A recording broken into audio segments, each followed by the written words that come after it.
ബാംഗ്ലൂർ കത്തി നിൽക്കുന്ന ബട്ടർ ഗുൽക്കണ്ട് കഴിക്കാൻ ഇനി കാസർഗോഡ് വേറെ സ്പോട്ട് നോക്കണ്ട.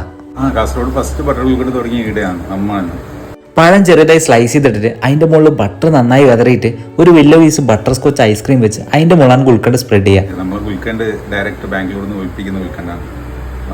അതുകൊണ്ട് തന്നെ അത് അതിൻ്റെതായ ശരിക്കും ഒറിജിനൽ ടേസ്റ്റ് നിങ്ങൾക്ക് കയ്യിൽ നിന്ന് കിട്ടും. ഇതാണ് ബട്ടർ ഗുൽക്കണ്ട്. റോസാപ്പൂവിന്റെ അതളും ഹണിയാണ് ഗുൽക്കണ്ടിലെ മെയിൻ ഇൻഗ്രീഡിയന്റ്. ഒരു പീസ് ഗുലാബ് ജാമും ഐസ്ക്രീമും പഴവും ഗുൽക്കണ്ടും എല്ലാം കൂടി കൂട്ടി ഞാൻ കഴിച്ചു നോക്കി. സംഭവം എനിക്ക് നല്ല രീതിയിൽ തന്നെ ഇഷ്ടമായി. ബട്ടർ നന്നായി ഷ്രെഡ് ചെയ്ത് തുറന്നുകൊണ്ട് തന്നെ ഓരോ സ്പൂണിലും ബട്ടറിന്റെ ഫ്ലേവർ നന്നായി കിട്ടുന്നുണ്ടായിരുന്നു. അത് മാത്രമല്ല ഇവിടെ 9 വെറൈറ്റി ഫയർ സോഡയും കൂടി ഉണ്ട്. നല്ല ഫ്രഷ് ഓറഞ്ച് സ്ക്വീസ് ചെയ്തെടുക്കുന്ന ഫയർ സോഡയും അതുകൂടാണ്ട് പാഷൻ ഫ്രൂട്ടും ബ്ലാക്ക് കുറാക്കുമാണ് ഞാൻ ട്രൈ ചെയ്തിട്ടുണ്ടായിരുന്നത്. കഴിച്ച് 3 കൊള്ളായിരുന്നെങ്കിലും എനിക്ക് കൂടുതൽ ഇഷ്ടമായത് ഓറഞ്ച് ഫയർ സോഡയാണ്. ഇതാണ് കാസർഗോഡുകാരുടെ ചക്ലി. നമ്മളെ നുറുക്കില്ലേ അത് തന്നെയാണ് ഐറ്റം. എരിവും പുളിയുള്ള ഒരു സോസിൽ ഡിപ്പ് ചെയ്ത് തരുന്നുണ്ട്. ആ സോസിൽ നമുക്ക് കഴിക്കാൻ സംഭവം കൊള്ളായിരുന്നു.